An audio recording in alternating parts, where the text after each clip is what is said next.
Bonjour à tous et bienvenue dans What Else, le podcast de Future for Care. Aujourd'hui, j'ai le plaisir de recevoir, comme d'habitude, une entrepreneur, une femme entrepreneur, Axel Ayad. Salut Axel. Salut Vincent. Écoute, je suis très très content de faire ce podcast avec toi. On en parlait juste avant.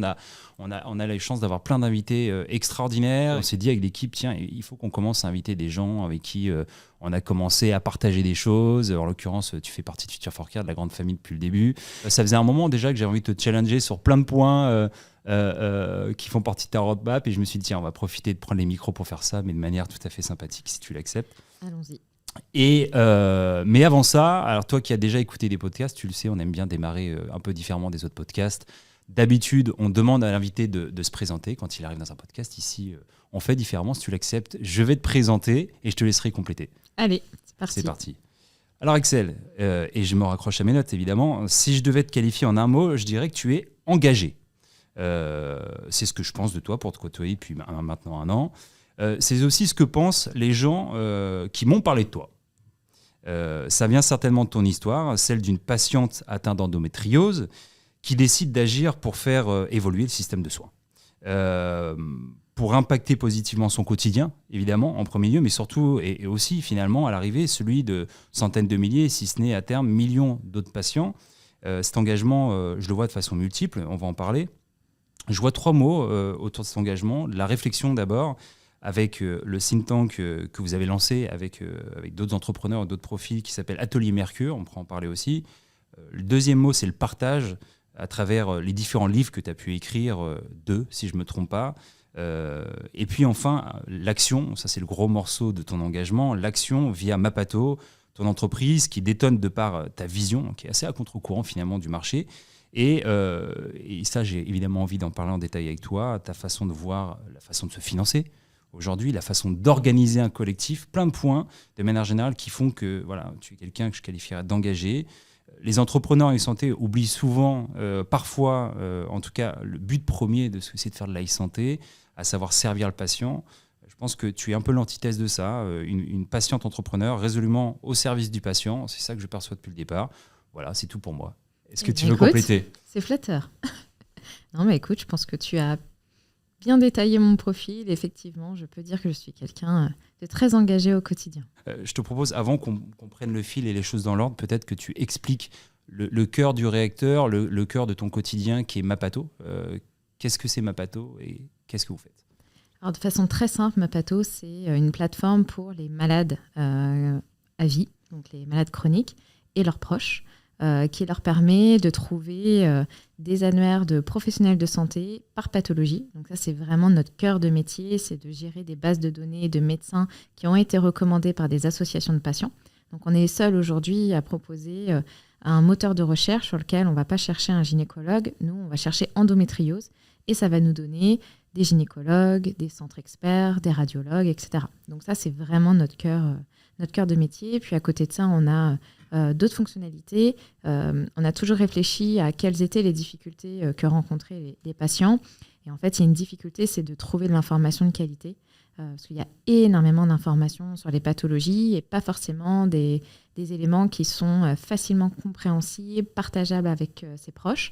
Donc, il y a un fil d'actualité par pathologie.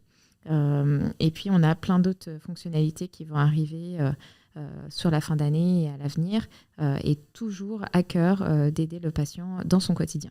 Je pense que c'est intéressant de comprendre qui tu es et d'où tu viens, pour comprendre où tu es et où tu vas.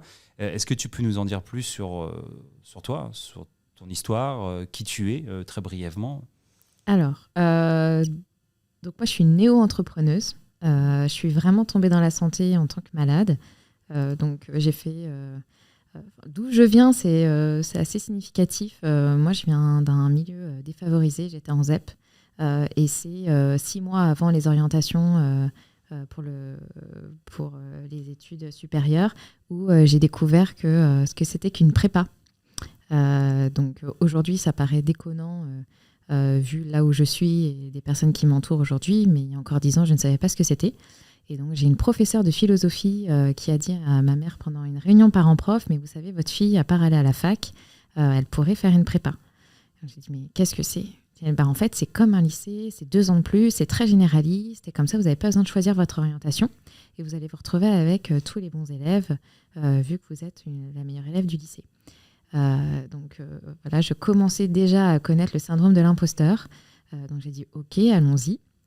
Et en fait, je me suis retrouvée effectivement dans une prépa avec des gens qui étaient un peu formatés pour l'être, qui étaient de très bon niveau, qui avaient des parents qui les accompagnaient. Moi, très rapidement, mes parents ont fait tout ce qu'ils pouvaient, mais du coup, ça les dépassait. Donc voilà, je viens de ce milieu-là. Ça explique beaucoup, en fait, parce que, pourquoi je le dis, c'est qu'après, quand je suis tombée malade, j'ai eu beaucoup de difficultés à trouver des médecins qui connaissaient mes pathologies, et j'étais complètement noyée dans l'univers médical, parce qu'autour de moi, j'avais aucun médecin, personne qui avait fait des études de médecine, de santé. Et donc, du coup, je me suis trouvée confrontée à l'errance, déjà diagnostic et après post-diagnostic. Et en fait, je pense qu'il faut le vivre pour vraiment comprendre ce que c'est que cette difficulté de se retrouver perdu dans le monde médical. Je ne comprenais pas ce qu'on me disait. J'ai mis des années à vraiment comprendre ce qu'était la maladie, quel allait être l'impact de la maladie. Et je l'apprends encore aujourd'hui sur le reste de ma vie. Et fort de ça, donc au niveau professionnel, j'ai travaillé dans des grands groupes après la prépa. Donc j'ai travaillé chez L'Oréal. Ensuite, je suis partie en Chine pour travailler chez Carrefour. Et en fait, juste avant de partir en Chine, sur mon lieu de travail, je suis tombée dans les pommes. Ils ont cru que c'était une appendicite, donc j'ai été aux urgences. Et au final, ils se sont rendus compte que c'était pas ça. Ils m'ont dit que ça allait certainement être une maladie gynécologique. Donc j'ai creusé, j'ai fait plein d'examens. Et puis en fait, on m'a diagnostiqué d'une endométriose à 23 ans. Et personne ne savait ce que c'était qu'autour de moi, que cette maladie. On va revenir dessus parce que c'est un moteur, ça dit plein de choses de toi et ça dit plein de choses de l'organisation surtout qu'il y a derrière Mapato. Je voudrais juste qu'on refasse un focus avant sur cette période avant Mapato, entre la sortie des études et Mapato. En fait, le point commun à ces différentes boîtes dont tu as parlé, ces différentes expériences, c'est les RH. Oui. Ça, c'est un point important, people. Donc du coup, tu as été RH, voire même DRH. J'aimerais comprendre ce qui t'a motivé à faire ça. On a la séquence, effectivement, où tu me dis que tu ne savais pas quoi faire. C'était top de faire une prépa parce que ça permettait de continuer à ne pas savoir ce qu'on veut faire plus longtemps, ou en tout cas avoir plus de temps pour se décider. À un moment donné, tu t'es décidé, tu as fait des études sup, tu as fini tes études sup. Il y a quand même un vrai fil conducteur dans ces 2-3 boîtes dans lesquelles tu as bossé, Carrefour, L'Oréal et Urgo, je crois. Ouais. C'est les RH. Pourquoi faire des RH ? Alors en fait, ma grosse problématique quand je suis arrivée en école de commerce, c'est que j'avais aucun exemple de personnes autour de moi qui avaient fait une école de commerce. Donc j'avais aucun exemple de personnes qui avaient des métiers suite à des écoles de commerce. Et très rapidement, je me suis dit, en fait, la seule chose que je connais, c'est l'homme. Et vraiment, j'ai envie au quotidien d'aider les hommes. Je serais vraiment pleinement satisfaite si j'arrive à trouver un métier en rapport avec l'humain. Quand j'étais petite, je voulais être médecin, avocate, juge pour enfants, des métiers vraiment portés sur l'humain. Et en fait, quand on avait cours et qu'on présentait les différents postes, tu vois, j'ai eu mon bac avec mention très bien et 19 en maths, et pourtant, j'avais pas du tout envie de faire de la finance. Donc, du coup, les différents cours, je me suis dit, OK, en fait, ce qui correspond le plus à ce que j'ai envie de faire, ça a l'air d'être les RH. Donc, je suis partie là-dedans. Et en fait, c'est assez drôle, c'est que toute ma carrière, on m'a proposé de sortir des RH. C'est-à-dire qu'une bonne RH, semble-t-il, c'est pas normal. Et à chaque fois, on me dit, non, mais en fait, tu serais mieux en marketing chez L'Oréal, ce qui est quand même la voie royale. Tout le monde va aller en marketing chez L'Oréal. Et j'ai refusé des évolutions de carrière en disant, non, je veux rester RH. Pareil, chez Urgo, on m'a proposé des évolutions. Pareil, chez Carrefour. Et en fait, non, je voulais continuer à faire le bien en entreprise. Pour s'assurer que les salariés soient bien. Et pour moi, c'était quelque chose d'évident. Et j'étais bien en RH jusqu'à ce que, effectivement, j'ai à mettre en place des politiques RH qui ne me convenaient pas, sur lesquelles j'étais complètement désalignée. Et c'est là vraiment où je me suis dit, en fait, ça, plus la considération de ma maladie, que j'étouffais un petit peu, mais qui me revenait à la face en tant que cadre. J'ai eu un gros épisode à un moment de ma vie où j'ai été hospitalisée et la neurologue m'a dit, écoutez, soit vous continuez comme ça et on va se voir très régulièrement, soit vous changez de vie. Et en fait, je me suis dit, ouais, effectivement, je suis plus du tout alignée par rapport à mes valeurs. J'ai pas décidé de faire de la RH pour ça. Il faut que je me réinvente. Ce dont tu parles, c'est 2017, si je suis bien renseigné. Bravo. Tu es en vacances, tu reviens de vacances, tu fais un gros malaise. Et en fait, finalement, tu vis. Alors, tout le monde ne va pas jusqu'à un point de non-retour, mais ce qui finalement attend pas mal de cadres, pas mal d'entre nous qui sont en surcharge permanente. On parle de charge mentale, mais charge mentale à la maison, mais là aussi au travail. Et en fait, du coup, à un moment donné, ton corps te dit allez, hop, stop. Et est-ce que je me trompe si je dis que il y a un mix de deux choses qui t'ont poussé à prendre une décision radicale, qui est d'arrêter l'entreprise dans le sens salariat et te lancer dans autre chose qui est l'entrepreneuriat, qui est déjà cette première rupture physique, cette première claque. J'imagine que quand un professionnel de santé, tu dis là, il y a potentiellement un point de non-retour qui va être atteint, faut que vous calmiez plus quelques années précédemment, je crois 4-5 ans avant, on te diagnostique l'endométriose. J'imagine que c'est finalement 2 diagnostics médicaux. C'est ces 2 diagnostics qui te poussent à changer de vie et à entreprendre, c'est ça ? Oui, exactement. En fait, assez tôt, on m'a diagnostiqué des maladies, ou en tout cas soupçonné des maladies très graves. Donc effectivement, en 2017, on m'a dit, voilà, vous venez de faire un AVC, ou en tout cas ce qui semble être un AVC. Donc même si c'est pas un AVC, parce qu'on voit pas forcément le c'est jeune retour. surtout pour un AVC, non ? Ouais, Enfin, c'est j'imagine qu'il n'y a hyper pas de règle jeune. d'âge, mais... En fait, du coup, ils se sont rendus compte que c'était un type de migraine très particulier et que j'allais avoir un suivi neurologique toute ma vie, que j'avais 4 fois plus de risques que quelqu'un qui n'a pas cette pathologie de faire un AVC. Donc, quand on sort de là, voilà, j'avais 28 ans, ça, plus le fait que, effectivement, dans mon job, j'arrivais pas à mettre en place les politiques qui, moi, me correspondaient et sur lesquelles j'étais alignée en termes de valeurs. Je me suis dit qu'il y avait vraiment un gros problème. Et en fait, voilà, j'ai tiré jusqu'à ce que, pour la petite histoire, j'avais vraiment envie de partir et tout le monde me retenait. Et en fait, j'ai fait un énorme accident de voiture en déplacement professionnel où j'étais en retard, je sortais de séminaire, fallait que j'aie une réunion. Et en fait, c'était la catharsis de tout où j'avais une énorme pression. Et en fait, j'ai eu une illusion d'optique. J'ai pas vu le camion qui était en face de moi et je me le suis pris en pleine face. Et la voiture était épave économique et moi, j'ai fini aux urgences. C'était quand ça ? C'était en 2018, juste avant que j'annonce mon départ. Et en fait, le lendemain, le directeur général m'appelle très gentil en me disant « J'espère que ça va. En tout cas, prends le temps. Voilà, prends le temps. Ne démissionne pas tout de suite. On sait que ça a été un impact. » Et je lui dis « Écoute, là, pour le coup, ma décision est prise. » Et tu as démissionné ? Ouais. Okay. J'ai démissionné. Ils m'ont fait plusieurs propositions qui ne me convenaient toujours pas. Je leur ai dit, écoutez, je vais être entrepreneur. Personne n'y croyait.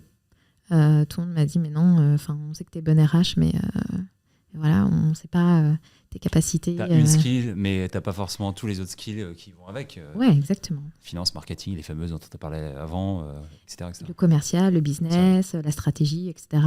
Même si, tu vois, de mon cadre RH, vu que j'étais DRH très très tôt, au sein de comité de direction, j'ai eu côtoyer des gens. Oui, et puis je travaillais énormément avec les directeurs généraux, je faisais beaucoup de strats, je sortais complètement de mon cadre. Mais en tout cas, eux me disaient... non, on n'est vraiment pas sûr que tu y arrives. Ça, plus quand tu as déjà créé des boîtes, les gens qui disaient ça ? Non.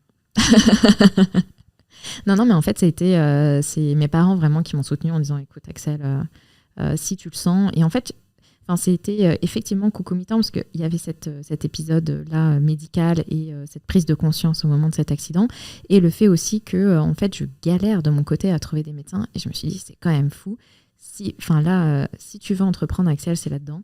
Parce que je me voyais galérer au fur et à mesure. À chaque fois que j'allais déménager pour retrouver des médecins, pour expliquer ce qu'était ma pathologie, pour partager avec mes proches, etc. Je me suis dit, c'est quand même fou. Je suis hyper jeune, je galère.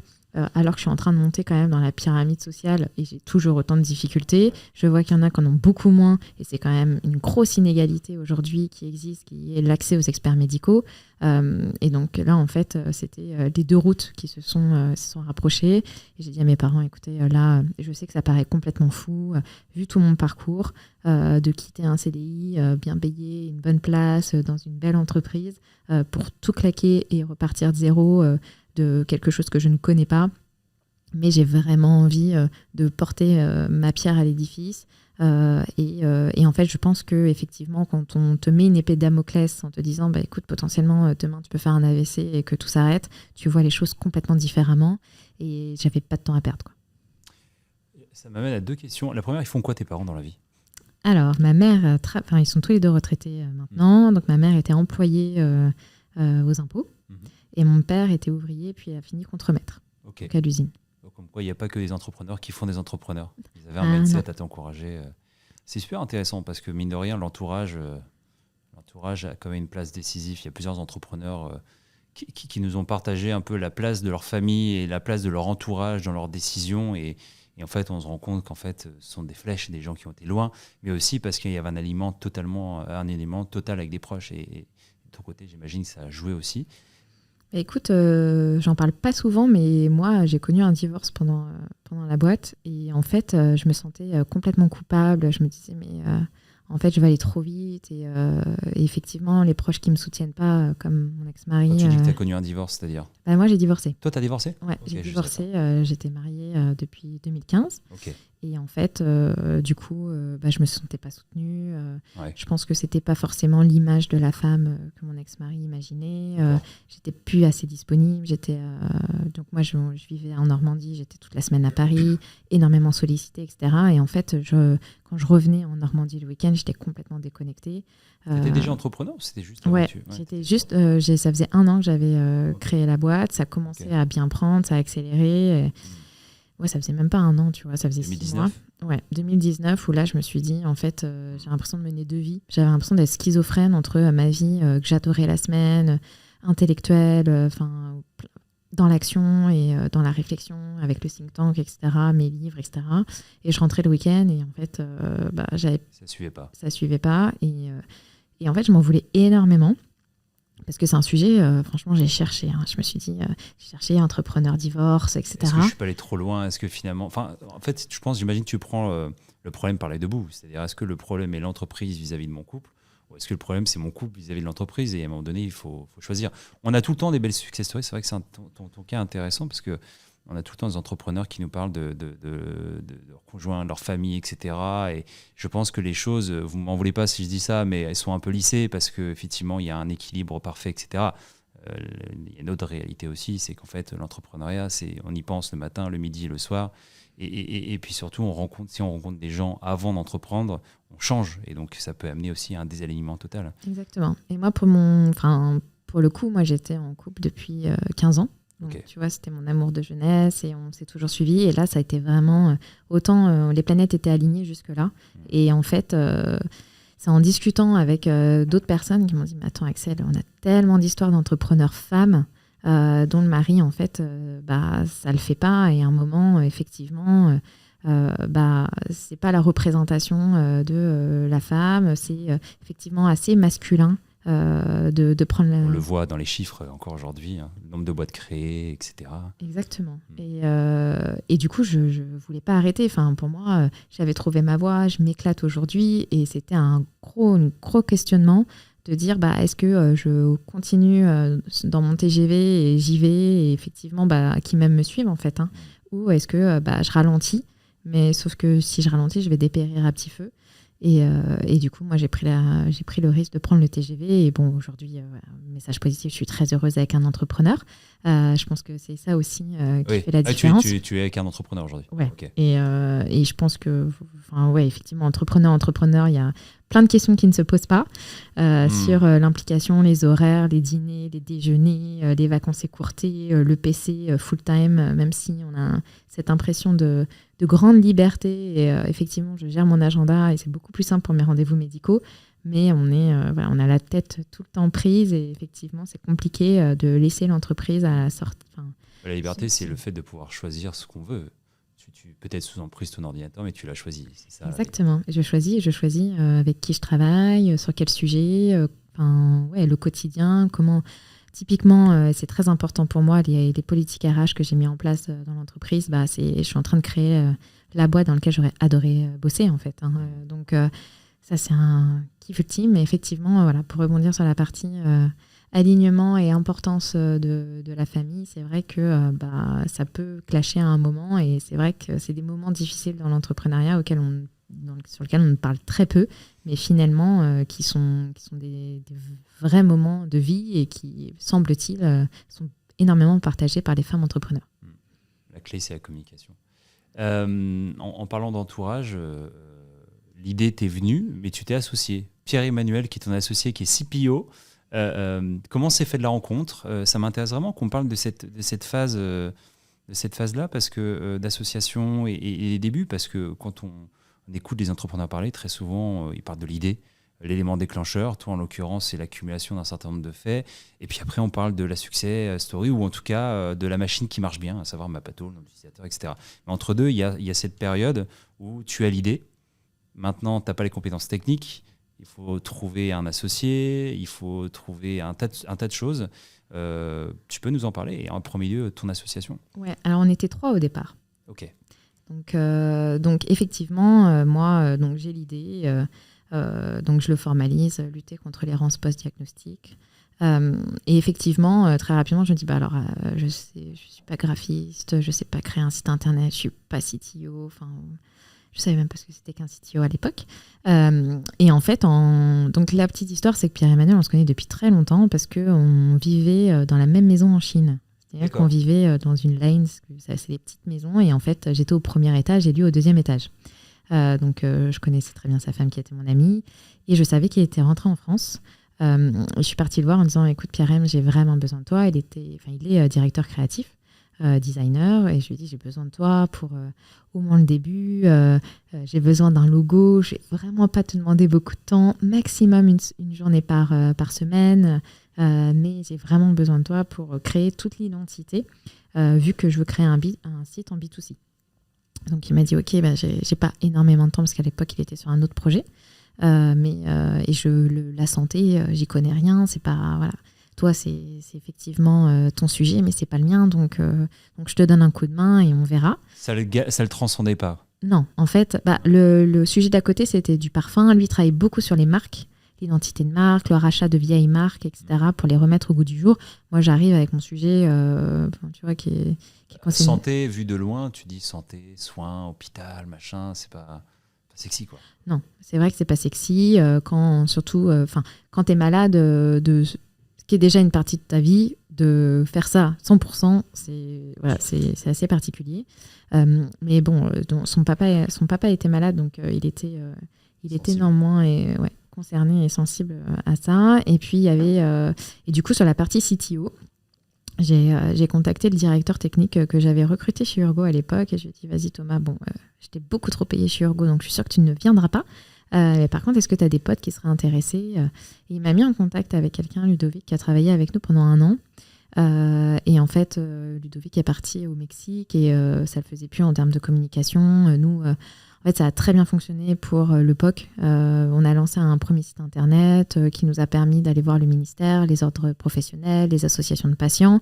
Et puis, au final, ça a super bien fonctionné. On avait déjà 5000 inscriptions en quelques mois. Et c'est là, en fait, on s'est dit, là, il faut qu'on passe à la vitesse supérieure, il faut qu'on lève des fonds, il faut qu'on crée un vrai site avec une vraie base de données derrière, un vrai process. Et c'est là où on s'est mis d'accord qui quitte le projet et qu'on reste Pierre-Emmanuel et moi. Depuis, vous avez une bonne dizaine de collaborateurs qu'on a l'occasion ici chez Future Forecast de croiser de temps en temps. Il y a une RH chez vous ou pas du tout, du coup? Écoute, c'est moi. C'est toi. Ouais, écoute. Après, j'adore ça. Tu vois, c'est des questions qui... Enfin, je te pose la question parce que vous arrivez à une taille, aujourd'hui, vous êtes au tout début. Mais quand même, il y a des gros enjeux. On va en parler après de culture d'entreprise, etc. Parce qu'en plus, c'est un autre parti pris, mais je ne veux pas spoiler les choses sur l'organisation.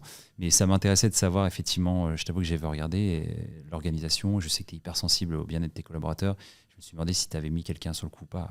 Et j'imagine ta réponse, c'est que tout le monde est censé être en charge de ces sujets dans l'entreprise et il n'y a pas une personne à part entière. Ouais, en fait, globalement, ce qu'on fait, c'est quand on recrute des personnes, on est plusieurs à la rencontrer. Et il faut vraiment... en fait, nous, c'est plus un fit en termes d'entreprise. On présente la façon dont on travaille et puis on voit si ça fonctionne. Et en fait, c'est horrible. J'ai l'impression d'être Édouard Baird dans la Mission Cléopâtre en disant ça. Mais vraiment, c'est des rencontres. Ouais. Franchement, monologue lancé, c'est parti. Mais c'est vrai qu'en fait, je mets pas d'annonce. Au fur et à mesure, tu vois, Lorraine, ça s'est fait Alors, Oriane, notre première salariée en apprentissage, j'ai vu qu'elle cherchait un apprentissage en last minute et qu'elle était en galère parce qu'elle s'était fait lourder. Et donc, je l'ai rencontrée, on l'a prise. On n'avait pas d'offre, on n'avait pas de locaux, on n'avait rien, on n'avait pas de structure. C'était la première qu'on a pris. Après, j'ai rencontré Lorraine qui avait créé le podcast La Pastille. Ça a tellement bien fité. Je lui ai dit, mais Lorraine, viens bosser avec nous. Elle est venue. Et en fait, ça s'est toujours fait comme ça. C'est pendant que je commençais l'entrepreneuriat, j'ai fait un programme chez 42. Et en fait, j'ai rencontré Lydie, qui est aujourd'hui une de nos devs. Donc, au fur et à mesure, c'est des personnes. Voilà, c'est des personnes. Là, Nelson qui vient d'arriver, c'était pas prévu qu'il cherche un stage, mais il s'est fait pareil, lourder. Et du coup, il y a un de ses potes qui m'a dit, écoute, il y a Nelson qui cherche un stage, est-ce qu'il peut venir avec moi en stage? Allez, vas-y, viens. Il est venu et aujourd'hui, il nous rejoint en tant que salarié. Donc, au final, c'est des personnes avec qui ça fit. Sur lequel on réfléchit à l'organisation, on voit vraiment qu'ils peuvent nous apporter des compétences, qu'en termes d'humain, ça fit, qu'ils ont un vrai sens. Et c'est ça aussi qui est important, c'est qu'ils voient le sens. Qu'est-ce que ça veut dire travailler chez Mapato? C'est des messages de patients au quotidien, c'est tout le temps parler de pathologie. Voilà, c'est quand même lourd de sens et d'intérêt. Et donc, voilà, c'est globalement, on fait des RH, on le fait. Ça m'a amené une question parce que tu disais on n'avait pas je crois que tu disais les statuts, un truc comme ça, mais question hyper pragmatique mais que les gens doivent se poser en les écoutant. Mais quand tu te payais et comment tu as payé les gens si tu n'avais pas de structure, si tu n'avais pas de business model, etc. Comment vous avez fait au départ? Écoute, moi j'ai eu de la chance d'avoir Pôle emploi. Okay. Et Pierre-Emmanuel faisait du freelance à côté. Donc ça a tenu 2 ans. Ensuite, la région Normandie m'a fait un CDD pendant 6 mois. La région Normandie, t'as fait un CDD? Ouais, en fait, c'est trop bien. Du coup, en fait, ils m'ont payé au SMIC pendant quelques mois pour que je développe Mapato. C'est pas vrai. Ouais. Bon, à vous qui nous écoutez, si vous êtes en région Normandie, ça doit se faire dans toutes les régions. Foncez demander un CDD à votre région. Ah ouais, c'était fou. Et du coup, c'est l'université qui me portait. Okay. C'est un dispositif particulier pour les jeunes, parce que du coup, il faut, voilà, c'est sur ressources, etc. Donc, moi, ça a fonctionné. Donc, j'ai eu ça pendant quelques mois. Et puis après, on a finalisé la deuxième levée de fonds et j'ai pu me payer. Mais du coup, oui, j'ai d'abord payé les autres avant de me payer moi. Mais ça, je pense que c'est assez significatif chez les entrepreneurs. Ouais, alors là, tu me tends une autre perche. Tu parles de levée de fonds. Ouais. On le disait juste avant de commencer l'enregistrement. J'ai vu passer une vidéo sur un compte Instagram que je ne citerai pas. Vous savez que c'est la grande mode de partager des citations hyper inspirantes. Et un jour, un ami, Hugues, que je salue, m'envoie une citation d'un compte riche, millionnaire, je sais pas trop quoi, où il y avait que des gens, Floyd Mayweather, etc. Et puis là, d'un coup, il y a Axel Ayad qui parle argent. Et enfin bref, là, je me suis dit, en fait, un jour, on va faire un podcast et je vais lui parler de ça. Et on va parler argent. En fait, dans cette citation, pourquoi je dis ça ? Tu es hyper incisif en fait avec finalement beaucoup d'entrepreneurs aujourd'hui qui sont boulimiques de levée de fonds. Toi, de ton côté, alors, j'ai 2 questions, dont une où je vais un peu te challenger, je pense. Voilà, tu es un peu pas anti-système, mais contre cette approche qui est d'être boulimique, de vouloir lever. Tout simplement pour 2 raisons. Côté investisseur, le syndrome FOMO, la peur de passer à côté de quelque chose, et côté entrepreneur, la peur de pas aller assez vite. Donc, tu es vraiment opposé à ça. Tu as refusé des fonds, je crois, initialement. Oui. Ça, c'est ma première question. Et ma première question, c'est pourquoi tu as refusé? Et la deuxième, elle viendra après. Alors, pourquoi j'ai refusé des fonds? Alors, j'ai refusé 2 fois des fonds et au final, j'ai accepté. En 2019 parce que globalement je voulais tout de suite essayer de trouver un modèle rentable et je me disais si je lève des fonds c'est de l'argent facile. Globalement je ne sais pas combien je vaux, je ne sais pas quel va être le retour en fait, parce que pour moi forcément quand on te donne de l'argent il faut quelque chose en retour. Bien sûr. Et globalement j'avais cette peur de dénaturer ce pourquoi j'avais créé Mapato qui est d'aider les patients. Et donc 2 fois on m'a dit Axel il faut que tu passes en comité d'investissement, on est hyper intéressé, on adore ce que tu fais. Et j'étais là non, il m'a dit, la personne m'a dit mais on m'a jamais refusé, donc tu passes en comité. J'ai dit ok bon. Et après il m'a dit viens tester, au moins ça te permettra de t'entraîner au pitch. Et puis donc j'y suis allée et à la fin ils m'ont dit on met tant sur la table. J'étais là bon Ok, bah, ça serait quand même bête de ne pas les prendre parce qu'au final, nous, ça va nous aider à développer le site internet, etc. Donc ça, c'était la première levée. Et puis la deuxième, du coup, alors là, j'ai refusé des investisseurs, tout simplement parce qu'ils commençaient à me chamailler et à me chercher des noises sur les pactes, etc. Et je me suis dit, attends, moi, au quotidien, j'ai aujourd'hui 80 000 utilisateurs. J'ai des sujets beaucoup plus profonds que aller me pinailler sur l'alinéa 3 du paragraphe 10. Je me suis dit que ça allait pas du tout bien se passer et que globalement, j'allais galérer pour aller chercher de l'argent du vrai, pour lequel les clients développer des offres éthiques et essayer de créer du business model récurrent qui nous permet de vivre vraiment et de ne pas être infusé sous fond, perfusé, pardon. Et donc, du coup, j'ai refusé comme ça des fonds d'invest. Et pourquoi ? En fait, je suis pas... mon seul point, c'est que si on lève des fonds, il y a forcément une demande derrière de ROI. Et la difficulté, c'est que moi, mon seul ROI, c'est la satisfaction des patients. Donc, moi, je trouve que se battre au quotidien pour aller vendre un peu tout et n'importe quoi, parce que derrière, on a des fonds qui ne sont pas forcément experts de notre milieu, qui, eux, veulent des croissances exponentielles. Non, moi, je préfère faire des choses en récurrence avec des partenariats solides, atteindre l'équilibre économique, ce qu'on va atteindre là, ce qui est quand même incroyable. Moi, c'est une énorme fierté. Ça fait 4 ans. 4 ans qu'on... Non, 2019. Ça fait... créé en 2019, donc 4 ans. Ouais, 4 ans, t'as raison. Et sachant qu'on a mis 1 an à développer le produit, parce qu'on n'avait pas une thune. Donc, ça fait vraiment que 1 an qu'on vend des choses, parce que je cherchais un business model qui soit éthique, pour lequel le patient puisse en bénéficier in fine, qui était pas de lui faire de la pub, pas de vendre ses données. Ça c'était... En fait, des approches finalement faciles. Tu peux céder à ces sirènes-là, en fait, ça te facilite la tâche, mais toi, tu n'en avais pas envie. Exactement. C'est un peu ce que je disais en préambule, cette approche patient, et j'imagine que tu restes patient, patient-centric, comme on dit, aussi parce que tu en es une. En tout cas, tu n'as pas envie que demain une start-up fasse ce que potentiellement tu peux faire toi avec d'autres patients. Oula, c'est... Après, et ce truc de aller plus vite, moi je pense qu'on pourrait aller plus vite, mais on le ferait pas forcément bien. Mon équilibre aujourd'hui, il me convient parfaitement. La taille de l'entreprise me convient parfaitement. Je sais pas si je serais vraiment épanouie à avoir une entreprise avec 100 personnes dans 20 pays. Je sais pas si je m'éclaterais plus au quotidien et si le sens que tout ce que je ressentirais dès que j'ai un message d'un patient serait aussi fort ou pas. Aujourd'hui, ça me convient. Effectivement, quand les fonds d'invest nous contactent et je leur dis que je ne suis pas fonds compatible, ça leur va pas du tout.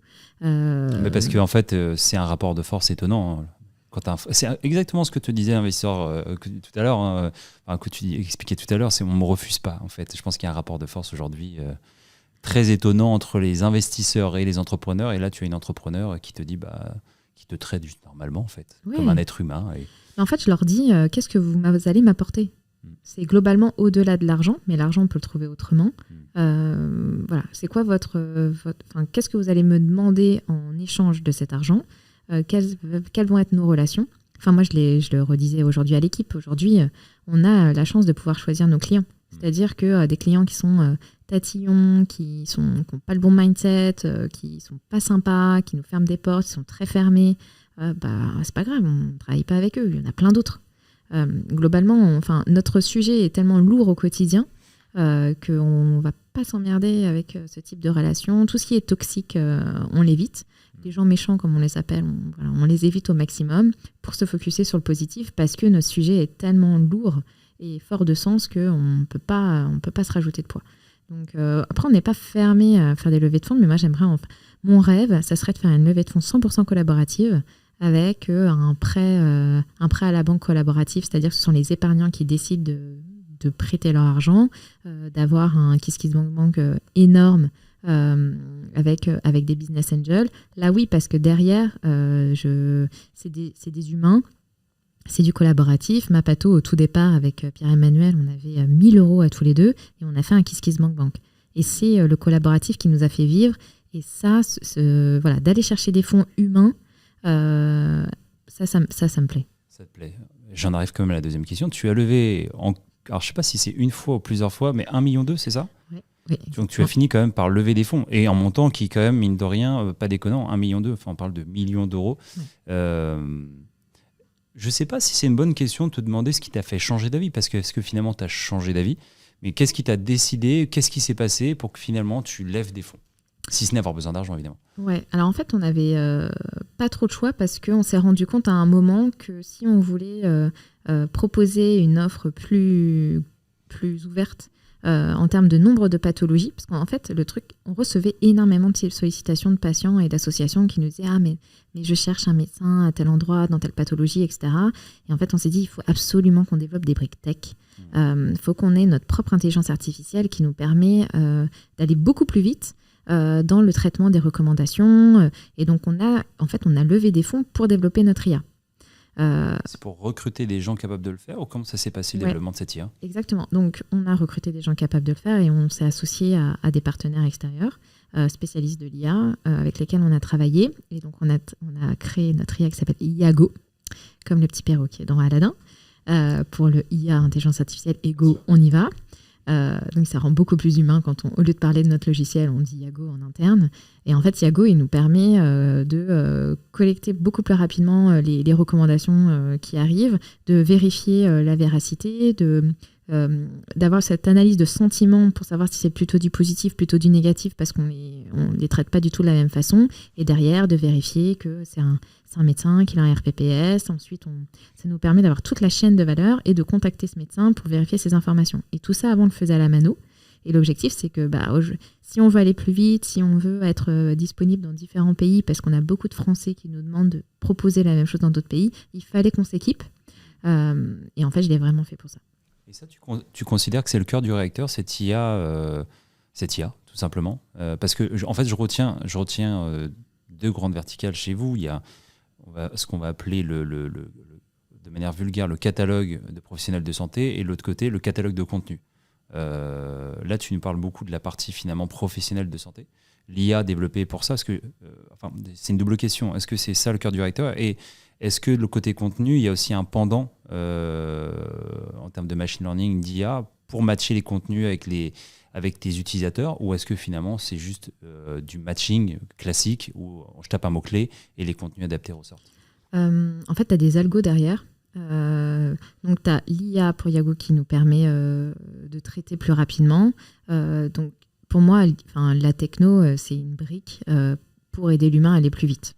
C'est pas le cœur du réacteur, c'est que c'est un outil comme d'autres, et on utilise la deep tech pour le faire.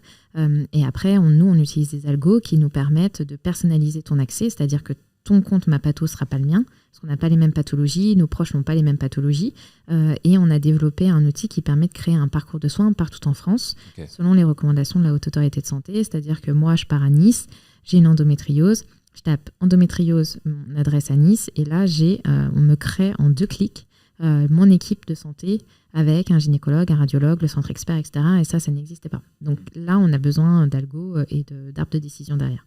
Et ces professionnels de santé, ça m'amène à une double question. Est-ce qu'il y a un schéma qui permet... est-ce qu'il faut qu'ils sortent de Mapato pour consulter, ou est-ce qu'il y a de la téléconsultation, pas de la téléconsultation, mais de la visio-consultation ou du chat possible directement depuis l'application ? Écoute, on ne l'a pas fait. Nous, on est agnostique vis-à-vis de l'outil utilisé par les médecins. On ne voulait pas être lié à un provider ou un autre, un fournisseur. Globalement, nous, quand on contacte le médecin, il nous indique quel logiciel il prend, il utilise, est-ce qu'il fait de la téléconsulte ou pas. Et après, on indique les informations dans la fiche. Le patient trouve cette fiche, clique et après prend rendez-vous et fait la téléconsulte avec le logiciel du médecin. Qu'est-ce qui motive les médecins ? Évidemment, ça permet d'avoir un vivier de patients plus important, mais des sollicitations, ils doivent en recevoir plein et de plus en plus, parce qu'il y a de plus en plus d'acteurs. Qu'est-ce qui les motive ? Qu'est-ce qu'ils trouvent intéressant ? Et qu'est-ce qu'ils te disent aussi qui te permet, toi, de renforcer ta vision et de la conforter ? En fait, j'avais rencontré un spécialiste de la dermatologie. Les dermatologues, c'est une des professions les plus compliquées à avoir quand vous avez une pathologie chronique, parce que la plupart font de l'esthétique. Et en fait, il m'avait dit, mais c'est génial, Axel, vous avez créé Mapato pour que le patient rencontre le bon médecin, mais sachez aussi que vous permettez au médecin de rencontrer le bon patient. C'est-à-dire que quand on est ultra spécialisé dans une pathologie, qu'on a développé une expertise, qu'on connaît les derniers traitements, qu'on fait des recherches sur cette pathologie, on n'a qu'une envie, c'est de voir 100% de sa patientèle. Et quand on est dermato-spécialiste de la dermatite atopique sévère et que vous avez de la verrue dans votre consultation, oui, vous allez le faire, mais globalement, c'est un peu de temps perdu et de votre capacité intellectuelle perdue. Donc, c'est ça, c'est comme ça qu'ils le voient en se disant, grâce à ma patho, on est visible par notre grâce à notre expertise, on est visible des patients qui en ont besoin et on est reconnu pour ça. Et en fait, puis c'est très valorisant parce que les patients, à chaque fois, font des grosses déclarations d'amour concernant leur médecin. Enfin, il y a un côté très émotionnel aussi. Et en fait, la finalité de tout ça, c'est que c'est assez incroyable parce que depuis le début, les premiers feedbacks que j'ai eu quand j'ai dit que je voulais créer un outil pour les patients, on m'a dit « Mais Axel, les patients, tu ne trouveras jamais de business model, ça ne marche pas, tu vas te casser la gueule, ça va tenir le temps de ton chômage et t'arrêteras, c'est n'importe quoi. Fais des choses pour les professionnels. » Et j'ai dit « Mais si tout le monde fait ça, on n'arrivera jamais à avancer pour les patients. Et oui, ça va être long, oui, ça va être compliqué, ça ne va pas être simple, mais on va y arriver et je veux vraiment me lancer là-dedans. » Et là, c'est assez drôle, c'est que les professionnels qui sont référencés dans ma patho nous ont dit « Mais c'est génial votre outil, nous aussi on en aurait besoin. » Ma patho pro. Ma patho pro. Et c'est comme ça qu'on a créé ma patho pro, non pas parce que je me suis dit « Allez, super, on est hyper compétent pour développer un logiciel pour les professionnels de santé. » Pas du tout. C'est juste qu'on avait toute la structure, on avait ajouté globalement une plateforme équivalente, mais avec une porte d'entrée différente, parce que aujourd'hui, en France, les professionnels de santé n'ont pas le droit de se faire publicité vis-à-vis du grand public. Néanmoins, sur un espace fermé, avec une identité fermée, sécurisée, ils peuvent se recommander entre eux et ils peuvent eux-mêmes se déclarer sur la prise en charge de pathologie. Donc, on s'est dit, c'est quand même bête. En plus d'avoir la recommandation des patients, dans cet outil, ils pourraient améliorer l'orientation de leurs patients. Et j'en parlais avec beaucoup de jeunes médecins généralistes qui nous disent c'est quand même fou quand on est en remplacement. Entre deux consultes, on regarde sur Dr Google pour rappeler nos patients et leur dire où aller parce qu'on n'a pas le maillage complet de toutes les pathologies autour du cabinet. Donc cet outil va le permettre. Okay. Donc ça leur fait gagner du temps au final. Tu parles business model, on va arriver après. Je reviens encore une fois sur cette question de contenu parce que je suis attaché. J'ai bien compris du coup cette logique qualitative de mettre en relation le patient avec des bons professionnels de santé en fonction du contexte, la localisation, etc. Tu parlais du deuxième pilier qui est le contenu. À quel moment il intervient ? Est-ce que du coup, quand le patient ou la patiente, utilisateur ou utilisatrice arrive sur ma patho, évidemment il arrive avec quelque chose en tête de bien précis. À quel moment intervient le contenu ? Est-ce que avant de pousser des professionnels, vous leur poussez du contenu ? À quel moment on rentre en compte le contenu ? J'ai du mal à me projeter. Alors, quand tu arrives sur ma patho, tu te crées un compte, donc tu donnes pas ton nom de famille, hein, tu es anonyme sur ma patho. Tu donnes ton code postal, ta date de naissance pour éviter les faux comptes. Et après, on va te demander tes centres d'intérêt, c'est-à-dire toutes les pathologies sur lesquelles tu veux avoir du contenu. Ça va te configurer un compte et en fait, tu vas arriver sur un fil d'actualité à la Facebook où tu vas avoir des contenus qui seront sélectionnés en fonction des centres d'intérêt que tu as rentrés. Donc ça, c'est une première fonctionnalité. Et tu as une deuxième fonctionnalité qui s'appelle annuaire, dans laquelle tu trouves les professionnels. Donc nous, on ne fait pas de push. Okay. Le patient fait ce qu'il veut. On lui pousse pas forcément. C'est lui qui peut compléter son propre avis en consultant des contenus pour être sûr de bien... Exactement. Et nous, pourquoi on a fait du contenu ? Donc on les écrit avec des professionnels de santé. Ils sont tous relus par des patients. On l'a fait parce que globalement, on s'est dit c'est quand même fou. On a 80 000 utilisateurs, on a 25 000 personnes qui ont une endométriose. Enfin, toutes ces personnes-là, on a des connaissances parce qu'on vit dans le monde de la santé sur des bonnes pratiques, des nouvelles, peut-être des évolutions thérapeutiques, sur des nouvelles prises en charge, sur l'importance de voir un ostéo, par exemple, tout ce qui est prévention de comorbidité. Tout ça, nous, on le sait. On a une population qui vient et on sait qu'ils ont ces pathologies, ou en tout cas, ils ont quelqu'un autour d'eux qui a ces pathologies. Ce serait quand même bête de ne pas leur donner ce contenu et cette information. Et c'est comme ça qu'on est devenu petit à petit un outil de prévention. Et c'est pour ça qu'on va aller plus loin. Donc, grosse annonce, en fin d'année, on va lancer une troisième fonctionnalité qui va être la préparation à la consultation. Parce que, en fait, dans un de mes livres, je dis qu'on devrait prendre une consultation comme une réunion. Ça arrive tous les 6 mois, c'est comme si vous aviez... Quel livre pour les gens intéressés pour qu'ils puissent le commander ? Ça, c'est le premier, c'est Lonely Patient. Lonely Patient, ok. Et donc, dans Lonely Patient, je dis qu'effectivement, aujourd'hui, malheureusement, avec la raréfaction la démographie médicale, on a très peu de rendez-vous et l'opportunité de voir ces médecins. Et que ce qui est terrible, c'est quand vous sortez de consultation et vous dites « Merde, j'ai oublié cette question, j'aurais dû lui dire ça et je lui ai pas parlé de ça et j'ai pas fait ça, etc. » Et j'ai pas d'outil aujourd'hui qui me permet de le faire à part mes notes Apple. Et on s'est dit, en fait, il y a des structures. Enfin, globalement, il y a des questions auxquelles réfléchir.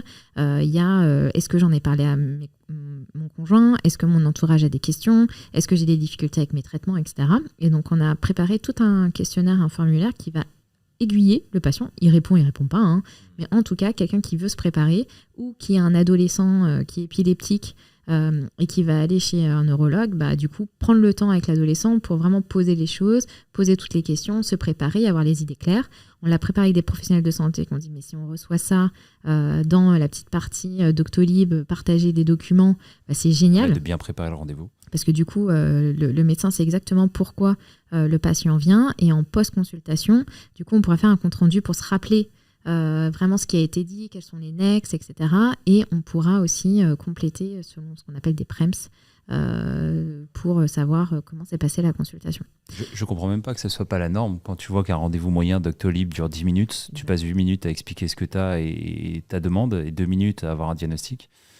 Je ne comprends même pas que ce ne soit pas déjà la norme. Mais écoute, ça existe. Il y a déjà des préparations à la consultation qui sont poussées par des médecins. La difficulté, c'est que c'est fait par des médecins, donc c'est souvent des termes incongrus, etc. Donc là, l'objectif... Flou, en tout cas, j'imagine que tu as du mal à te positionner. On te demande une échelle de 1 à 10. Exactement. C'est compliqué de se positionner. Et là, au moins, c'est très pratico-pratique. Ça a été fait par nous, les patients, tu vois, dans l'équipe, nos ambassadeurs, les personnes avec qui on travaille. Ils se sont dit, mais c'est génial. Donc voilà. Donc vraiment, Mapato, ça a puis on a plein d'autres idées de fonctionnalités. Ouais. Mais à chaque fois, c'est à un moment, un patient, il a une difficulté. Quelle est-elle ? Et du coup, ça va se répéter énormément parce que tu es malade de plus en plus jeune et tu vis de plus en plus longtemps. Donc, du coup, comment on fait pour t'aider avec des petites fonctionnalités comme ça qui paraissent toutes bêtes, mais qui sont bien réfléchies pour toi, patient. Tu dis nous, patients. Être patient, ça ne fait pas de vous des professionnels de santé. Tu disais que vous pensiez les contenus avec des professionnels de santé. Mine de rien, et vous faites de la santé, ça nécessite d'avoir une caution. Comment vous allez la chercher et comment vous l'avez structurée, cette caution scientifique? Parce que, je disais tout à l'heure, on pourrait avoir parlé avec des gens, partager ce point de vue qui est très orienté patient, mais aussi que c'est sérieux ce que vous faites. Tu vois, c'est pas du wellness, c'est vraiment de la santé. Donc comment vous êtes allé la chercher, la structurer, sachant que vous n'êtes pas dans les cofondateurs des professionnels de santé? Dans la team, il y en a, j'imagine, mais je suis curieux de ça. Ouais, écoute, on me l'a beaucoup reproché. Dans les premiers temps où j'ai été voir le ministère, les ordres professionnels, on m'a dit, mais qui êtes-vous ?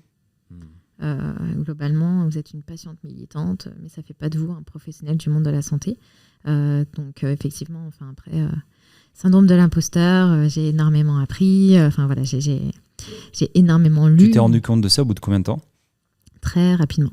Très rapidement, en fait, tu te rends compte que innover aujourd'hui dans le monde de la santé en tant que patient, c'est très compliqué.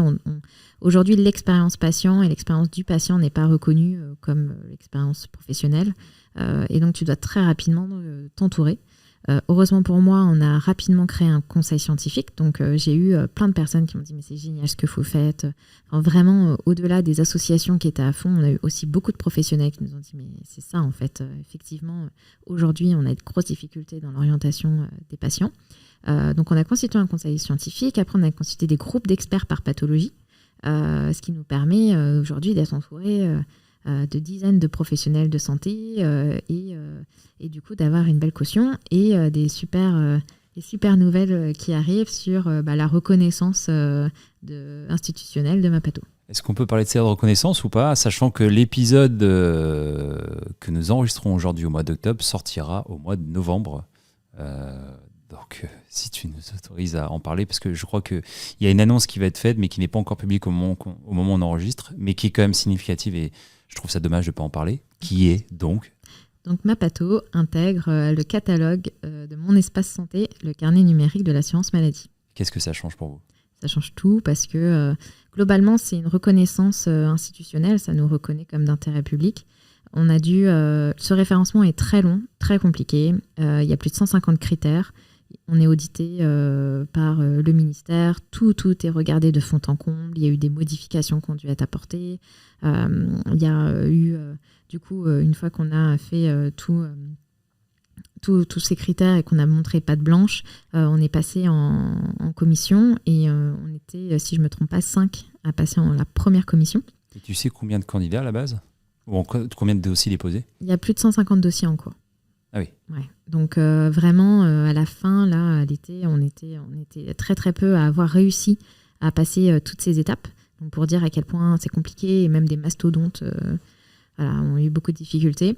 Franchement, quand je me suis lancée dans ça, je me suis dit, bon, la probabilité qu'on soit référencé, nous, quand même très limitée, à côté des Doctolib, des WeThings, des gros mastodontes qui ont levé des dizaines de millions d'euros. La probabilité qu'on soit retenu est très limitée, mais c'est pas grave, au moins ça va nous montrer qu'est-ce qu'attend le ministère, qu'est-ce qu'attend l'assurance maladie et qu'est-ce qu'attend la CNIL de nous éditeurs de logiciels en santé. Donc on a suivi tout le process, c'était très compliqué, on a passé énormément de temps, il y avait beaucoup de termes difficiles, mais du coup on disait avec l'équipe, au moins on sera réglo, on ne pourra rien nous reprocher. Et au final, en fait, on a été hyper dynamique, on a énormément échangé pour modifier ce qu'il fallait faire, on était très réactifs, ce qui nous a permis de tout valider. Donc on a eu une pré-commission qui a validé notre dossier en disant qu'on répondait à ces 150 critères.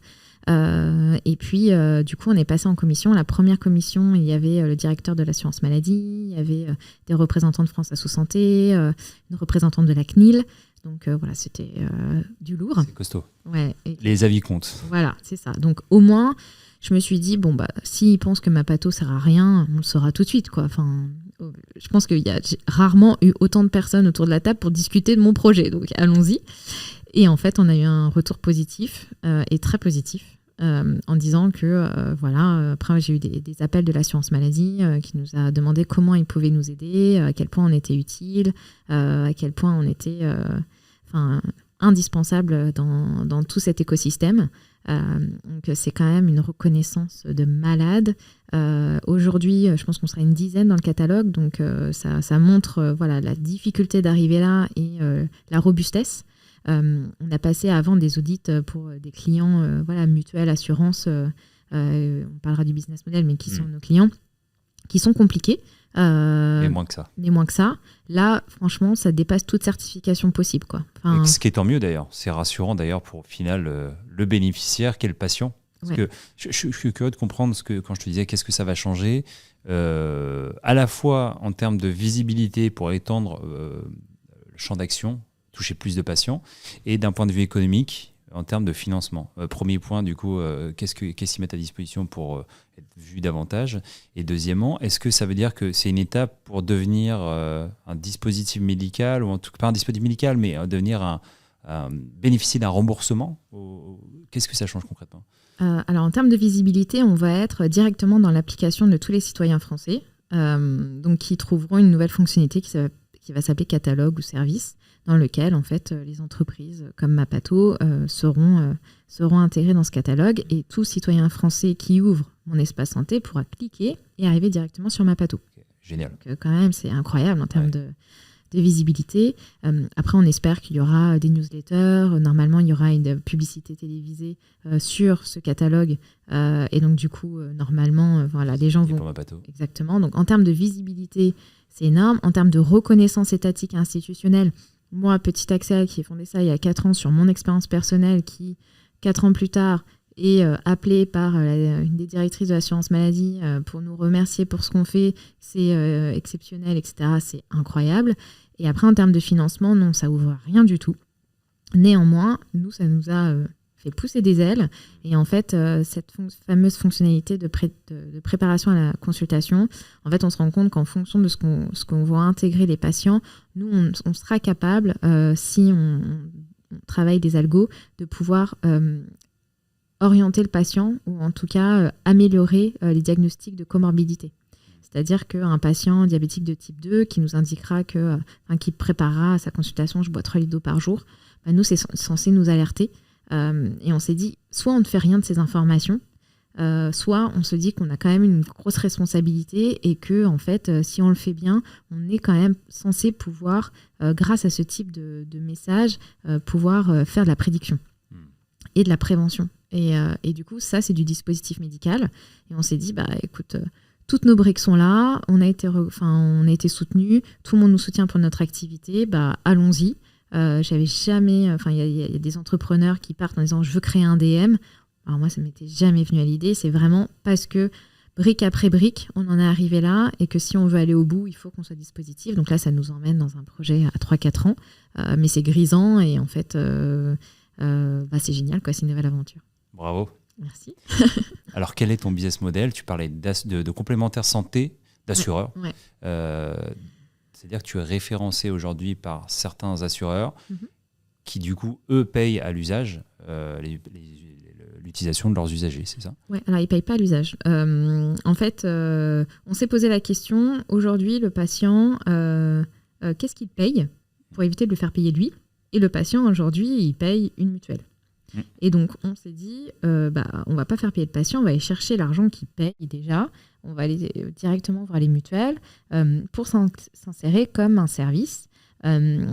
Et quel est l'intérêt pour un patient que ce service soit payé par sa mutuelle ? C'est que ça lui fasse passer en premium. Et dans ce premium, il retrouve les services de sa mutuelle. Tu vois le truc ? C'est-à-dire que moi, je suis patiente. J'ai un espace adhérent de ma mutuelle, j'y comprends rien. Je sais absolument pas pourquoi je paye, qu'est-ce qu'il y a dans mes cotisations. Alors que nous, on sait, moi, je sais mes besoins. Et donc, j'aurais rêvé d'avoir une entreprise qui prémâche le travail et qui, dans un même endroit, me dise écoutez, vous êtes dans telle mutuelle, vos services, c'est ça, ça, ça, ça, ça.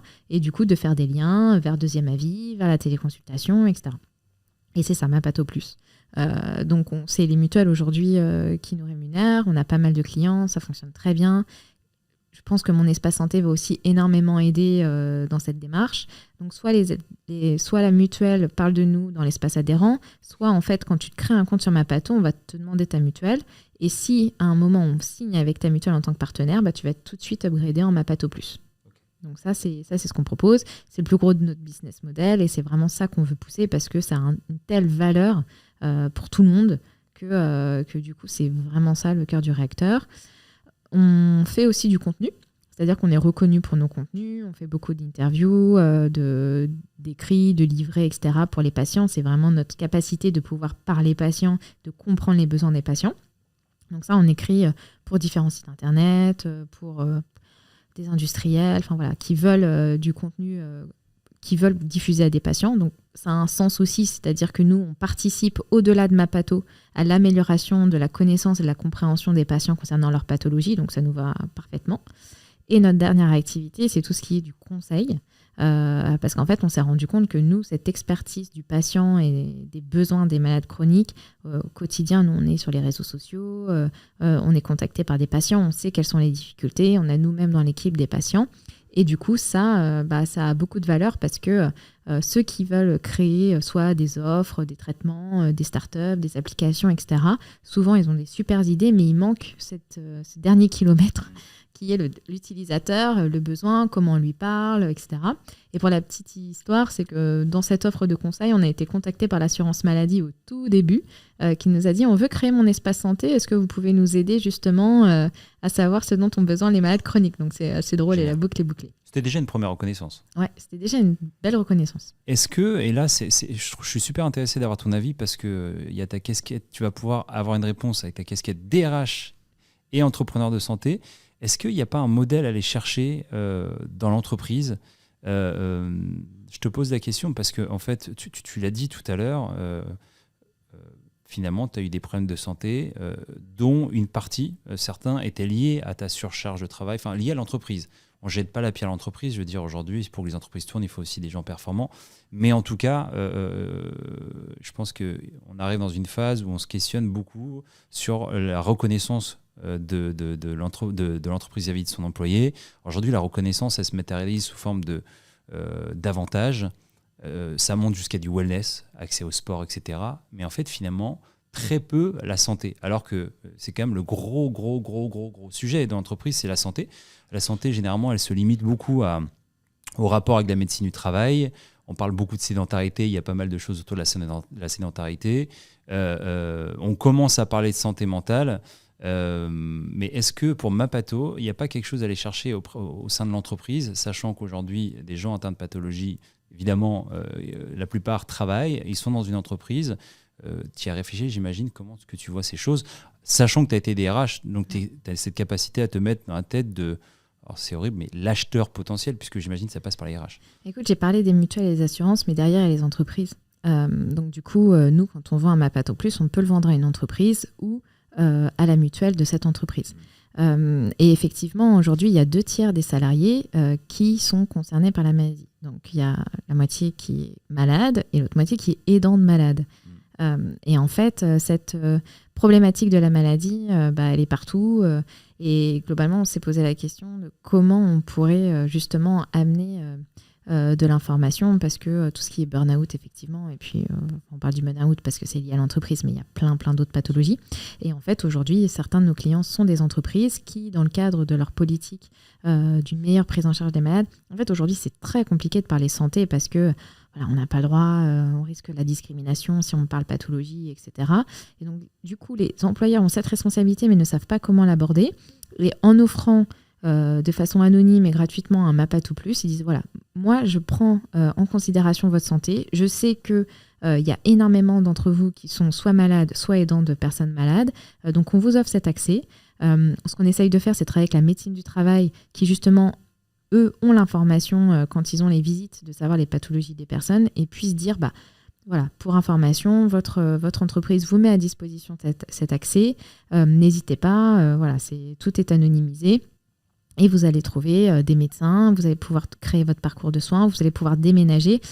Malheureusement, aujourd'hui, 70% des malades chroniques hésitent à déménager à titre pro ou perso parce que, justement, ils ont peur d'arrêter d'avoir une coupure dans leur suivi médical.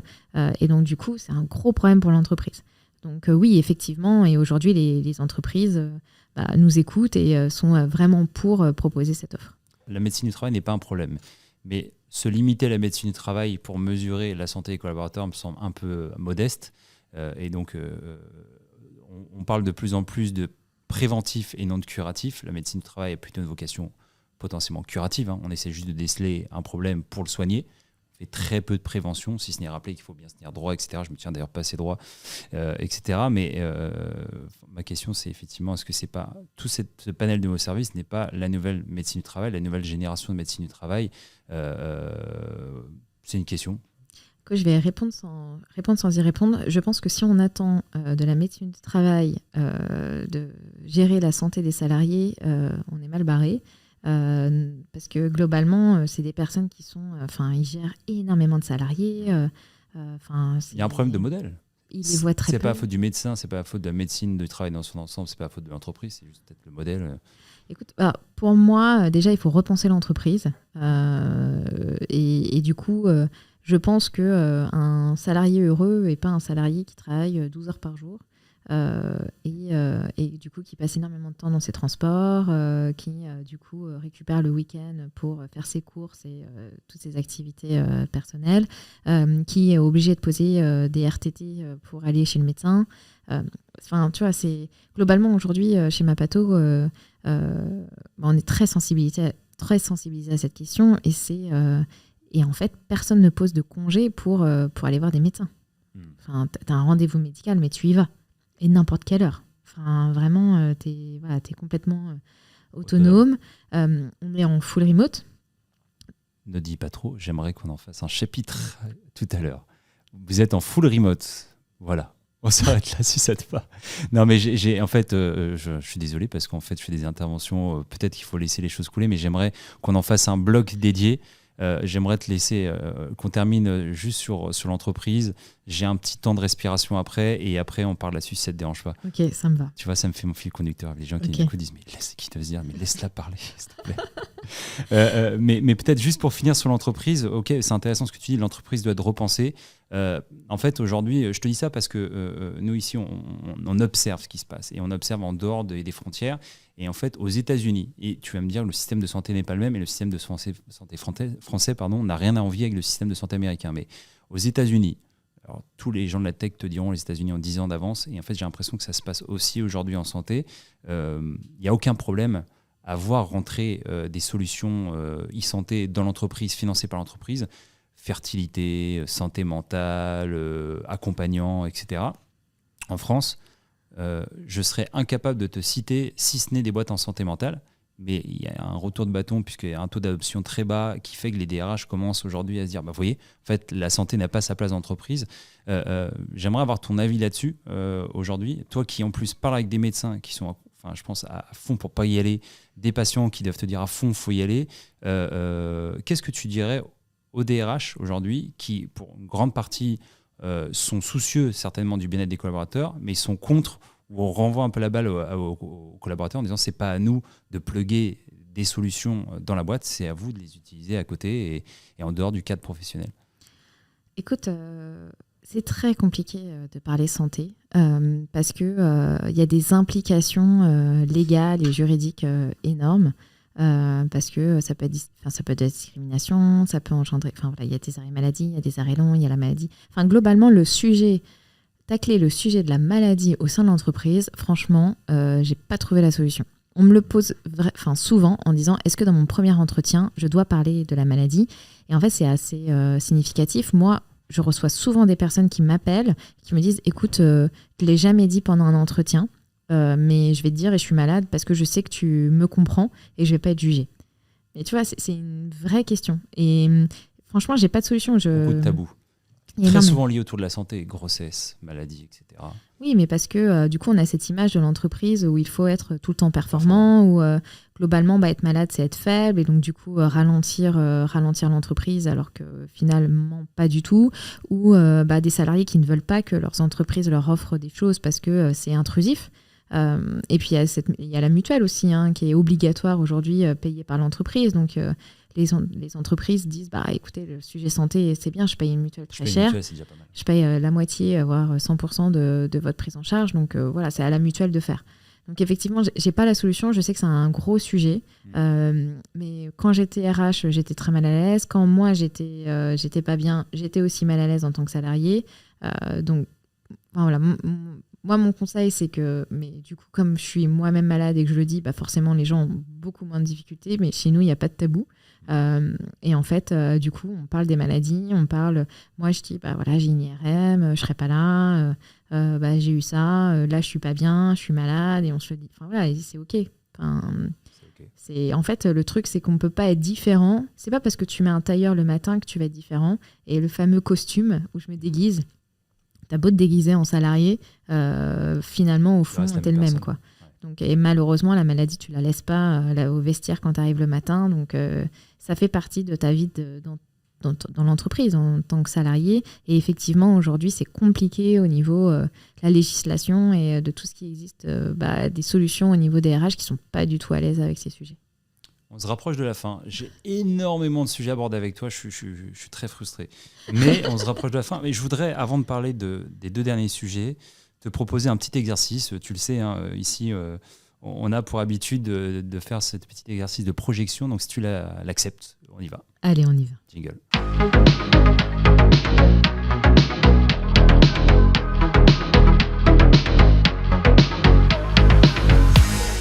Alors avec D'ici on refait le monde, je vais te demander de te projeter. J'ai une série de questions à te poser. L'idée, c'est que tu sois hyper spontané, que tu répondes un mot, une phrase, ce qui te vient à l'esprit. C'est parti. Première question, ça devient un classique. Si tu n'avais pas lancé Mapato en 2018 et donc entrepris, tu aurais fait quoi ?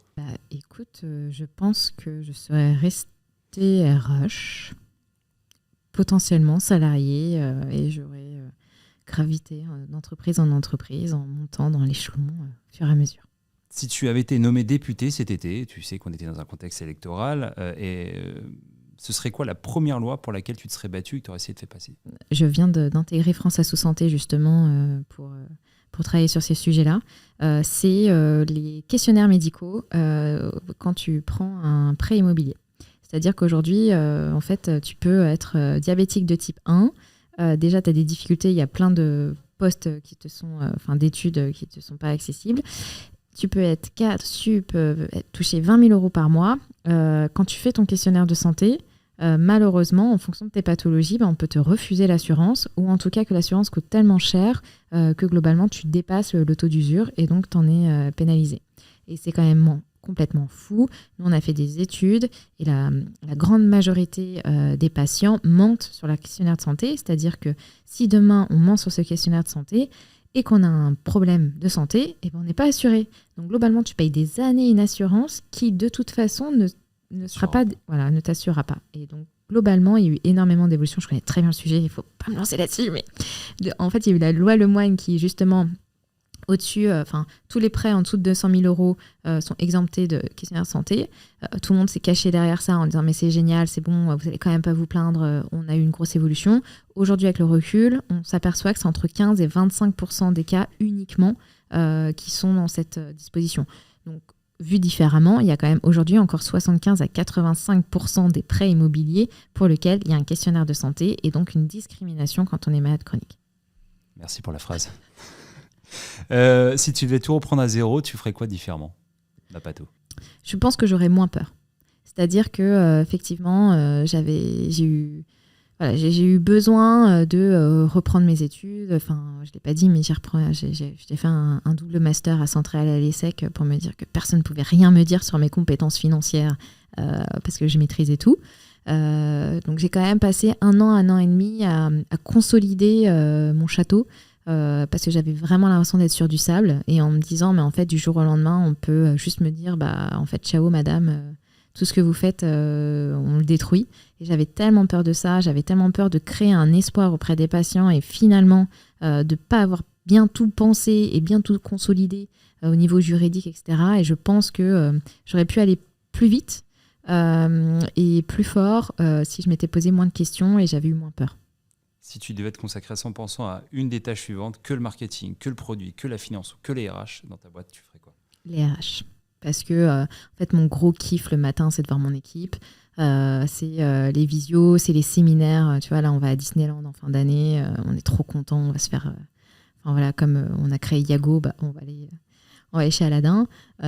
Et en fait, c'est le kiff, quoi. Enfin, c'est les relations humaines, c'est de s'assurer que tout le monde est heureux, que tout le monde se développe, que tout le monde est bien. Et c'est vraiment la meilleure partie pour moi d'être chef d'entreprise, c'est les salariés.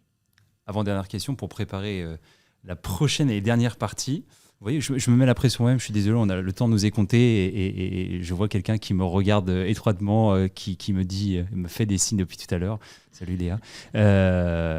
Et donc c'est pour ça que je murche, parce qu'effectivement, au moment où on enregistre, il est 18h et nous avons un événement ici chez Future for Care qui se tient juste après. Et donc je ne voudrais pas qu'on soit en retard. Mais pour revenir à notre sujet, pour juste préparer la dernière partie, si tu devais choisir entre le full présentiel ou le full remote, mais full remote en mode tu ne vois jamais les collaborateurs, tu choisirais quoi si tu n'avais pas le choix?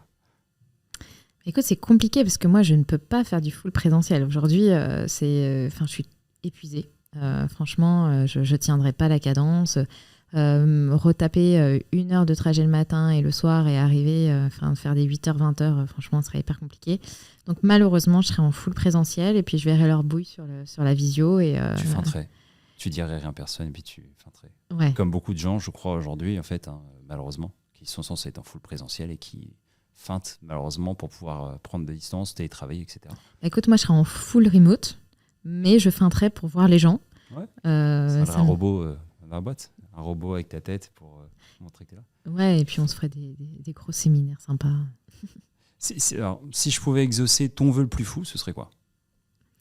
Que les 23 millions de Français malades et les 16 millions d'aidants connaissent Mapato et puissent participer à cette aventure solidaire qui est de recommander son médecin pour que son prochain puisse le trouver et ne soit pas dans l'errance. Voilà. Et qu'en fait, Mapato, ça soit automatique pour l'ensemble des Français. Merci.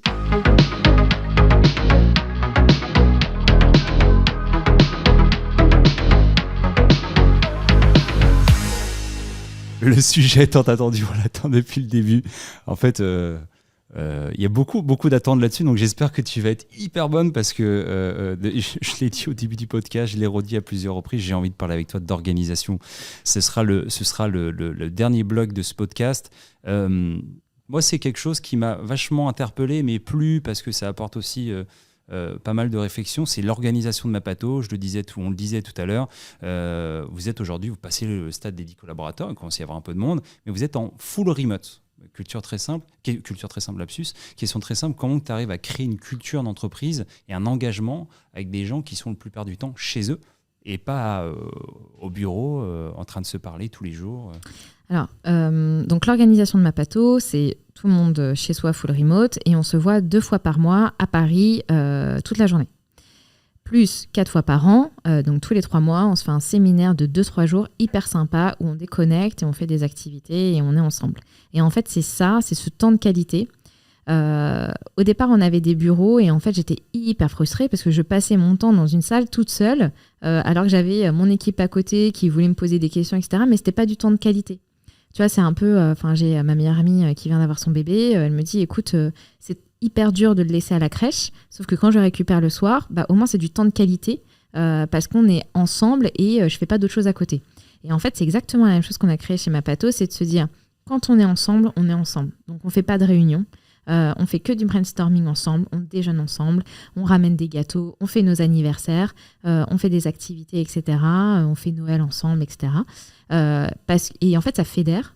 Et comme ça, le reste du temps, ça paraît...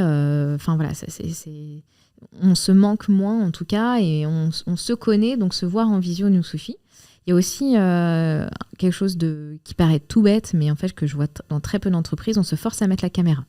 C'est-à-dire que du lundi au jeudi, on met la caméra et on a créé le No Friday Wear, le No Wear Friday, au lieu du Friday Wear. C'est-à-dire que si tu veux rester en pyjama le vendredi, mais bien t'en face, je suis la première à le faire. Si t'as pas de réunion avec de l'extérieur, mais voilà, reste en pilou-pilou, mets pas ta caméra et comme ça, c'est ton moment où tu travailles sur tes dossiers, tu finis tout pour être zen pour le week-end. Et en fait, ça fonctionne super bien parce que du coup, déjà, t'es en full remote, t'es chez toi. Donc, tu as un peu l'impression que tes collègues, ils voient un peu chez toi. Souvent, on commente « Ah, t'es pas dans la même pièce » ou « t'as les gens qui viennent t'appeler. » Voilà. En fait, t'as ce côté finalement chaleureux parce qu'on est une petite équipe. Et puis, quand on a aussi Slack où on s'échange, mais dès que ça commence à être un peu complexe, où il y a besoin d'avoir des échanges, hop, on passe en visio. Et au final, ça fonctionne super bien. Est-ce que tu penses que c'est duplicable à l'infini, à savoir... vous allez grandir demain, avoir de plus en plus de collaborateurs. Tu penses que c'est extensible ? Écoute, en tout cas, moi j'ai beaucoup souffert du fait que pour l'entreprise, j'ai dû déménager. Franchement, j'avais pas du tout envie d'aller vivre à Dijon. Urgo est à Dijon et c'était un must-have. Et en fait, moi en RH, j'ai dû faire déplacer des gens qui n'avaient pas vocation à aller dans cette région. Et c'était, ouais, ok, le job a l'air super. Si vous le voulez, les cocos, vous déménagez toute votre vie et vous vous installez ici et vous recréez votre vie. Et j'ai trouvé ça tellement dur. En fait, moi, je préfère que mes collaborateurs, ils vivent où ils veulent, ils soient bien. La seule demande, c'est d'être disponible 2 fois par mois à 9h dans le 13e arrondissement à Futurforker. Mais sinon, le reste du temps, allez vivre où vous voulez, où vous êtes bien. Moi, tu vois, je vis entre Paris et Marseille. Je suis une nomade, je travaille de partout et ça se passe bien et en fait c'est mon équilibre et en fait quand on recrute quelqu'un, je préfère prendre quelqu'un sur les compétences et pas sur là où il vit.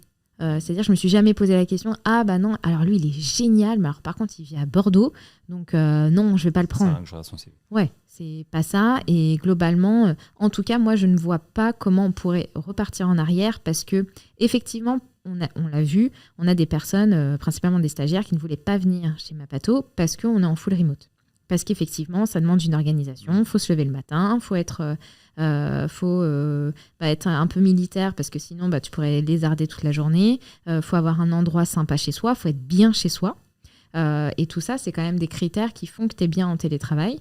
Mais demain, tu me dis, vous êtes 100, tu es obligé de retourner au travail toute la journée, avoir des locaux, gérer l'intendance, payer très cher du chauffage quand l'électricité explose. Non, nous, en fait, on se dit, tout cet argent qu'on ne met pas dans les bureaux, on le met ailleurs, on le met sur des séminaires, comme je disais. La dernière fois, on a fait du bateau au bord de la Seine. Là, on va à Disney. Avant, on a fait du karaoké. On a fait plein de trucs. hyper sympa, on préfère garder notre argent et le mettre là-dedans dans des moments hyper forts et créateurs de liens, plutôt que de s'entrevoir à la machine à café de temps en temps et en fait que les liens soient distendus. On préfère des liens de qualité plutôt que de se voir tous les jours et que ça ne soit pas qualitatif. Mapato a 4 ans, bientôt 5 ans. Tu te vois où dans 5 ans ? Écoute, j'espère. Là, on travaille ardemment pour le lancer à l'étranger. D'abord dans les pays francophones et après anglophones. J'espère qu'on aura des fonctionnalités qui seront à valeur ajoutée pour les patients, que Mapato Pro soit développé. Moi, j'aimerais beaucoup travailler sur la formation des patients parce que j'ai un rêve.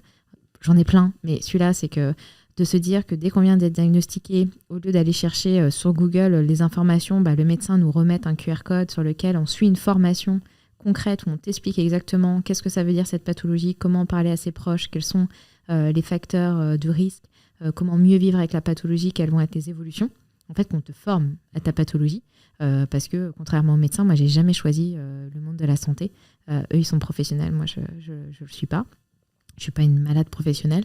Et globalement, ça, c'est le type de choses que j'aimerais beaucoup développer. Et pourquoi pas avoir un lieu physique parce que pour avoir des associations, pouvoir recevoir des patients, pouvoir créer du lien, etc. Donc, ce n'est pas des rêves incroyables, mais c'est globalement continuer notre petit bout de chemin et continuer à aider les patients et avoir un impact et du sens toujours au quotidien. Merci. Merci Vincent. Je voudrais qu'on termine quand même par une dernière question. Elle ne vient pas de moi. Comme tu le sais, toi qui écoutes le podcast, on a de temps en temps des gens qui nous écoutent, souvent proches de nous, qui ont des questions. Donc peut-être une question et on finira là-dessus. Hello Axel, c'est Jeanne de l'Institut de Future for Care. Ma question concernerait ta vision et ton ambition à l'international. Est-ce que c'est réplicable ?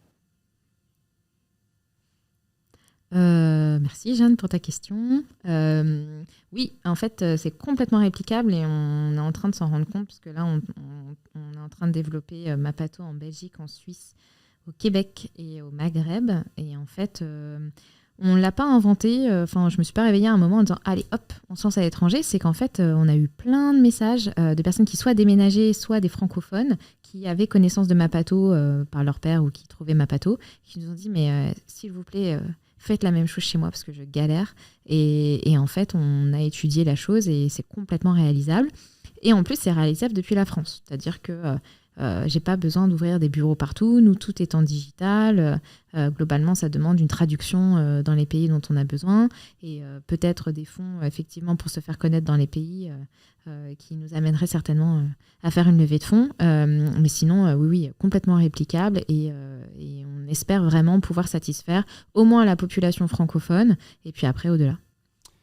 Merci Jeanne pour la question, fidèle auditrice et fidèle poseuse de questions. On avait d'autres questions, mais écoutez, malheureusement, on n'a pas le temps pour les poser. Peut-être pour un prochain épisode. En tout cas, merci beaucoup Axel. J'espère que vous avez passé comme moi un très très bon moment. C'est bon signe, je suis extrêmement frustré. J'aurais aimé passer 1h30 de plus. Malheureusement, ce n'est pas le cas. On fera une partie 2 en 2023. Merci à toi. Merci à vous qui nous avez écoutés, merci pour votre patience. Continuez à partager et partagez vraiment cet épisode avec les gens autour de vous, que ça peut sensibiliser, intéresser.